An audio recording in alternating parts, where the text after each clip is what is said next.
maintenant vers Marie-Hélène Goncalves, qui elle est commissaire aux comptes. Bonjour Marie-Hélène. Bonjour à tous et à toutes.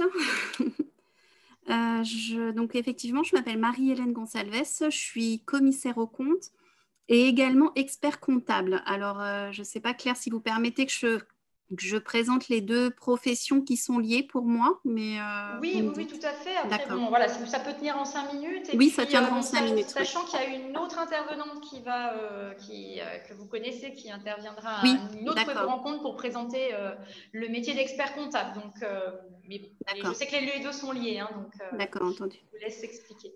Donc, effectivement, je suis expert comptable et commissaire aux comptes. Donc, j'ai les deux casquettes. Et en fait, à la base, j'ai qu'un seul diplôme. Donc, c'est-à-dire qu'avec un diplôme, je peux exercer deux métiers. Deux métiers qui, donc dans le mot expert comptable et commissaire aux comptes, on retrouve le mot compte. Donc, compte des entreprises, c'est-à-dire qu'en fait, je suis un métier du chiffre. J'établis, en fait, quand je suis expert comptable, je suis en relation avec les entreprises, que ce soit de toute taille, hein, que ce soit des commerçants, des artisans, des avocats, des médecins, des entreprises de l'industrie. Enfin voilà, j'établis les comptes des sociétés, de ces entreprises. Pourquoi? Parce que ces entreprises ont l'obligation de faire le point chaque année sur ce qu'elles ont fait dans l'année, c'est-à-dire qu'elles font, quand on parle de comptes, c'est-à-dire qu'elles font le bilan, entre guillemets, de ce qu'elles ont encaissé au niveau de leur activité, c'est ce qu'on appelle les recettes, sur lequel on déduit toutes les dépenses qu'elles ont faites pour pouvoir travailler. Et à la fin, par différence entre ce que vous avez encaissé et ce que vous avez décaissé, ben, on fait le point pour savoir si les entreprises, elles ont gagné ou perdu de l'argent. Voilà, je schématise vraiment l'activité. Donc ça, c'est quand je suis expert comptable. Et puis quand je suis commissaire aux comptes, en fait, c'est aussi en rapport avec ces entreprises. Là, par contre, ce sont des entreprises de plus grosse taille, puisque seules certaines entreprises ont l'obligation d'avoir un commissaire aux comptes, des entreprises déjà d'une assez grosse taille, puisqu'elles doivent faire au moins 8 millions de chiffre d'affaires. Et là, quand j'interviens en tant que commissaire aux comptes, en fait, je viens après le travail de l'expert comptable. Donc, je ne peux pas être commissaire aux comptes d'une entreprise où je suis expert comptable, hein. J'interviens dans les entreprises où il y a d'autres de mes confrères experts comptables.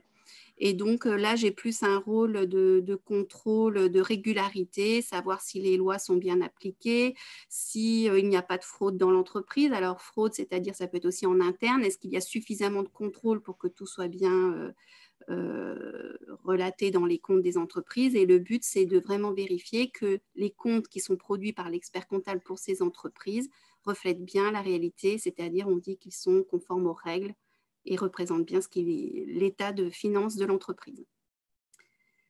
Donc moi, j'exerce à peu près au quotidien, donc je suis à 80% expert comptable et 20% commissaire aux comptes. Donc quand je suis expert comptable, je travaille avec une équipe de 10 personnes. 10 personnes où j'ai à la fois des hommes et des femmes. C'est vraiment mixte, j'ai quasiment 50-50. Donc ces personnes sont comptables.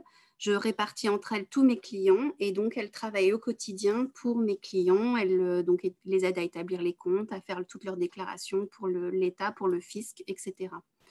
Et quand je suis commissaire aux comptes, j'interviens uniquement avec une personne pour intervenir sur ces fameux dossiers qui sont un peu plus spécifiques. Pour être expert comptable et commissaire aux comptes, donc je vous ai dit, j'ai qu'un seul diplôme et j'exerce les deux fonctions. Donc en fait, il faut avoir le diplôme d'expertise comptable, donc qui est un niveau bac plus 8. On pourrait se dire, oulala, c'est long, bac plus 8. Mais en fait, vous avez la possibilité, de tout faire quasiment, même tout, en programme d'alternance. C'est-à-dire qu'après le bac, vous devez faire un niveau licence qui est le DCG, diplôme de comptabilité et de gestion, qui est un niveau licence. Vous pouvez le faire en alternance, vous pouvez le faire en formation continue en alternance. Ensuite, au bout de ces 3 années-là, vous avez le DSCG, qui est un diplôme supérieur de comptabilité et de gestion, pour lequel, en fait, là aussi, vous pouvez le faire en alternance ou en formation continue, qui est un niveau master. Et après ce diplôme-là, le DSCG, vous avez 3 années de formation pratique, en cabinet ou en entreprise. Vous devez faire obligatoirement 2 années en cabinet et 1 année en entreprise, ou les 3 années en cabinet. Et au terme de ces 3 années de formation en entreprise, vous passez le diplôme final, diplôme d'expertise comptable. Donc, en fait, sur les 8 années, si vous faites le tout en formation continue, vous faites au moins 3 années en formation pratique dans les entreprises. Et si vous décidez de tout faire en formation par alternance, vous pouvez faire vos 8 années en alternance. L'avantage de l'alternance, c'est que vous, au niveau du côté pratique et du côté terrain, vous apprenez énormément. Après, il ne faut pas se leurrer, mais l'alternance est quand même aussi un peu plus difficile. C'est-à-dire qu'il faut arriver à la fois à faire votre travail en entreprise et aussi préparer le diplôme. Mais ça n'est pas impossible. Et moi, personnellement, j'aime ce parcours-là et souvent, d'ailleurs tous les ans, je prends des élèves en alternance. Là, actuellement, j'ai 2 élèves en alternance DSCG et l'année dernière, j'avais 2 élèves en alternance DCG. Pourquoi j'ai choisi ce métier-là? C'est pour être aux côtés des entreprises. Pourquoi? Alors, surtout quand on a le volet casquette expert comptable, en fait, on est vraiment, souvent, on nous assimile un peu aux médecins de famille, un peu, on est les médecins des entreprises, c'est-à-dire qu'ils sont là, ils se confient beaucoup à nous, on les accompagne dans leur performance, mais aussi parfois dans leurs difficultés. Et là, en ce moment, avec la période du Covid-19, je ne vous cache pas que voilà, on est très présent aux côtés des entreprises, ils nous sollicitent énormément. Et c'est vrai que c'est là qu'on s'aperçoit le rôle que l'on a, vraiment ce rôle de conseiller privilégié auprès des chefs d'entreprise. On a vraiment une place importante à leur côté. Donc le côté conseil relationnel, au niveau de ma journée, et même je peux parler au nom de mes collaborateurs et collaboratrices, nos journées passent très vite. On a l'avantage de travailler en cabinet d'expertise comptable, c'est qu'en fait, vous ne faites jamais la même chose, vous passez d'un client à un autre, vous passez d'une activité de boulangerie à une activité de vente de prêt-à-porter.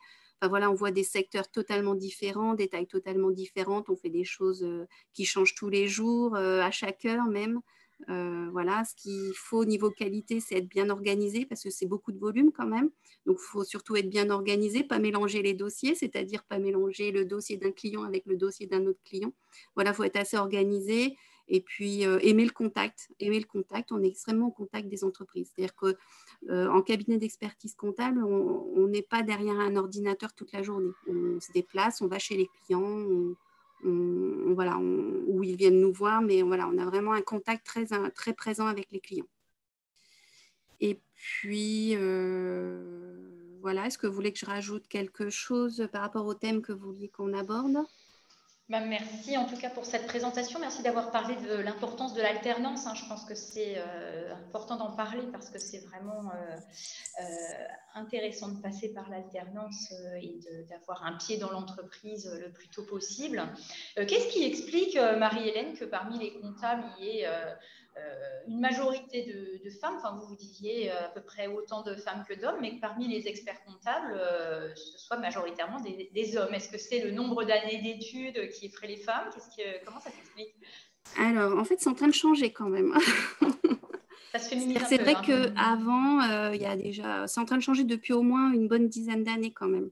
Il y a de plus en plus de femmes experts comptables, fort heureusement. D'ailleurs, il existe une association femmes d'experts comptables. Femmes experts comptables, pardon. Oui, pas femmes.